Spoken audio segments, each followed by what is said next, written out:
Good morning. I had a situation. I got real busy with a lot of different things. And because I didn't have time in the moment, I lost thousands of hours during the process of the day to day. And what I mean is these older decks, and you should never modify your mower, but the older machines had a pretty choked up discharge, okay? Then advancements made in airflow and everything else, and not all of it can I emulate on this deck, but this deck has its advantages too, in that it protrudes significantly on this side, which gives you the ability to run a fence line like the plastic fence and have a whole lot less trimming. Whereas my 60, the deck being almost close to this, if I run it that close, if I have any error at all, I'll snag the fence post with the front fork, and that would be very bad. But also that curved edge, if you do happen to make a boo-boo, it's a lot less impactful. Now, why did they bring that deck out this way? Probably because on that side, they were losing a little bit of cut pass, as grass would tend to ride the front edge of the deck along that slope and then be leaned over, okay? I would rather have that and have the advantage of this rounded side. And basically when they were doing that, they're making this front face flatter.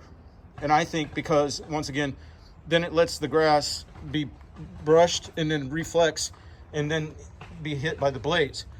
But like I said, don't modify your mower. To show you what I'm working at here, I was getting all season long, after I went back to this mower, the 72 Hustler Super Z, I was getting an artifact line on this side, and it was basically consistent on denser areas. So when I had the volume coming out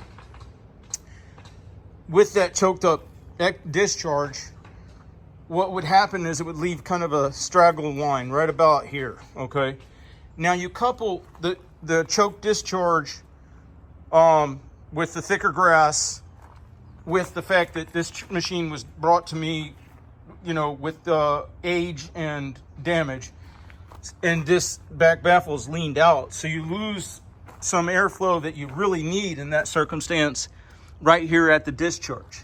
So I was going to try to, you know, winch that back baffle forward, but I got to looking at some supportive stuff I had added before to keep that from getting worse, because you basically ended up bowing the pan as it goes along, right? So I thought, well, I'm going to cut this all off. And before I lose you guys, because I know a lot of people don't watch these fully through, I'll show you what I'll end up with, okay? My absolute favorite mower is this 72 here. And what makes it favorite is I did take the time to open up the discharge, wide mouth it, and then, of course, you got this structure from the factory, and then you add, or I had to add this structure right here to tie it together to this back bar, to this upright, to this over to connect. Now I don't have the quick shoot on this one because I borrowed it for another machine, but this time I'm going to do that. And so what I'm saying is I don't have to take you through the full process so that you can see what the end product would be. But on that one, I never took the time to actually increase the size of the discharge, see, or the quick shoot.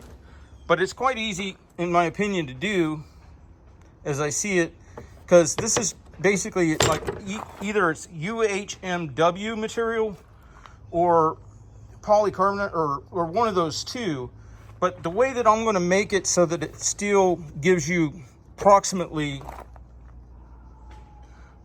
keeps it from blowing out is I'm just going to add a piece of UHMW, which is some that I have in stock, because you see how that over there, sorry about the jump, see how that's shaped? You see how that looks just like a mower deck? So if I was buying a brand new machine before I ran it at all, I would make a plate like that, because all of your sand and debris abrades right above the blades, that horizontal surface. But anyway, that's the UHMW material. I'll make an extension for that discharge, and therefore I still you know, but know this, discharges like this, sorry, I hit the wrong button. Dynamic discharges like this are not meant to stay closed for extended periods. So if I'm running a line, you know, there might be a 5-foot stretch where I need to block that just momentarily. And if I stack up clippings there, I structure my routes, my pass route structure, where the next time I'm coming from the other direction, I disperse it. But you know, it's a chute is not meant to just stay closed. And I'm seeing people do this on YouTube. It's like, oh, chute blockers suck, you know. And, you know, they work for what they're supposed to do. And if you're good at operating, then you can make it work for you, right? Because now you can run most efficient pass route structure, which is straightforward. Anytime, as I did on my first video, I think, I illustrated by going out in thick grass and showing the pass route width, the cut width of a mower, going straight forward. And I think I was using the 60, so it was 60 inches approximately. Then in that same thick grass, I made a turn. And what happens is you're sweeping the deck. So in effect, the deck becomes narrower. So if you're doing roundy round stuff, every time you go to that corner, your deck is effectively becoming narrower because your street machine is not moving straight forward. So you're losing efficiency. The most efficiency, aside from if you're in heavy stuff in clippings, but raise the deck. This is ecosystems. This is not turf grass that we're dealing with 90% of the time, 90% of the guys. And when you're mowing that low, you're disrupting an ecosystem, and that's not good. But anyway, so for me, in most of my lawns, and the way I mow, which is 5-6 inches tall, and more if I can get it, I go forward, back. And also, there's bearings and situations within these wheel motors that you don't understand, that if you are going in an arced corner, like if you've ever circled a tree and then you saw how that inside tire dug, even though they're not straight axle, it's akin to when a four-wheeler goes around and around. That one's kind of because the two wheels are connected, but either way, the physics of it is you'll drag the inside tire.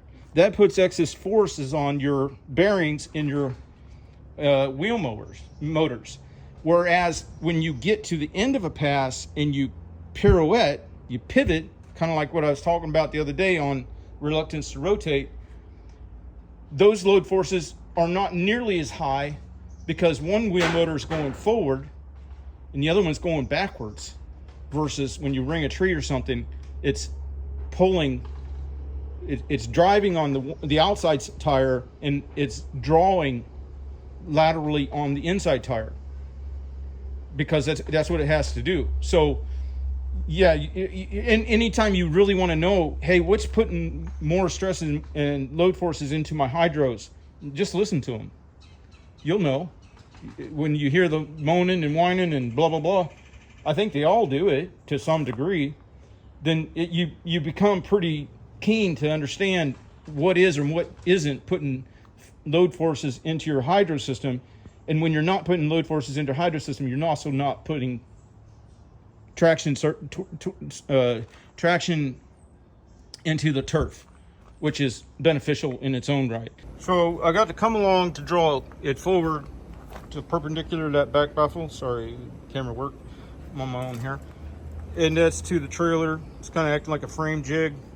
I rotated my blade to make sure it's not conflicting. And then what I was assessing in my mind anyway is that even though that back plane is approximately right, there's still some tip out here that I can see in the curvature of this upper plate. So I put little knots on the end of this ratchet strap, and then I'm going to connect the rest of that ratchet strap to that tree and try to draw that in that general direction to, well, which way am I trying to go? I just want the best airflow I can get. So to me, it looks like I need to draw it more that direction. I don't have a tree over there. And the bail, that's the thing I hate about these new ratchet straps nowadays. Guys, if you're gonna use these farm jacks, they're great, but make sure that your workpiece is very stable. So I'm using a front strap to fix it in location, and then just the farm jack to used for elevation. So that's how you become safe with that device, as much as you can, you know what I'm saying? So anyway, yeah, the thing on these new ratchet straps is this part here, the lead. I don't know, I tend to call it, well, this would be the bail if you were going to use some kind of accuracy in terminology, but this lead being long like it is on some and short, it throws you all off because you're wanting to, like if I connect it to the frame, which gives me the location laterally, then the bails clear up underneath the freaking deck. So anyway, I'm gonna go ahead and finish this out. You have a good day. Okay, there it is. It's wide mouth now.